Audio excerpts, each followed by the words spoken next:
Before any excavation work is carried out on site, a non-destructive digging methodology needs to be adopted. Let's see what this should look like.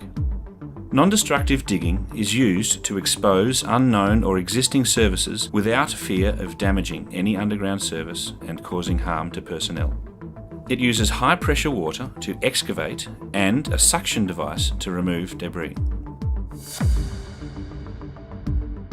Always ensure that the piece of plant has been inducted on site prior to use.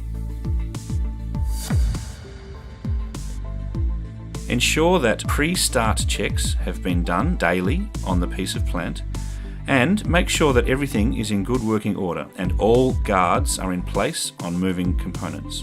Ensure that all fittings, hoses and attachments are in good working order. Once a week, you will need to make sure filters are checked and cleaned. Consult with the work group on where the non-destructive unit will be used and safely located.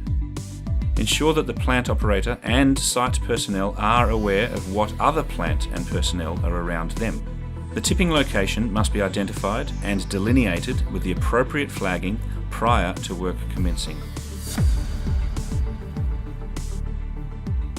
Standard PPE, including eye protection and hearing protection, is essential.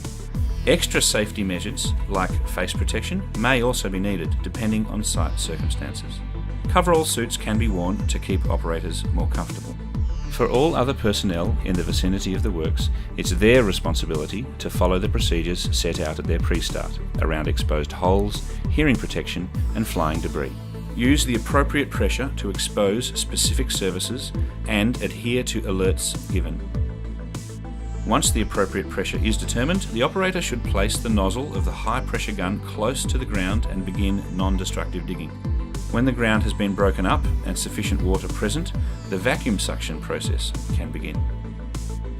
When operating the digging unit, the operator should ensure they take particular care to make sure manual handling of the hose is done safely and correctly, keep aware of exposed holes which can pose a trip and fall hazard, and also be aware of flying debris. As the plant moves to dispose of material, it is important that the operator and site personnel are fully aware of what is going on around them. Tipping can only be done in the predetermined and appropriately flagged tipping location. As with any tipping unit, make sure you're on level ground and there are no overhead hazards. After tipping, clean the seal before resealing the tank to prevent leakage in transit. By following these steps, you will minimise the risk associated with using this type of equipment on site.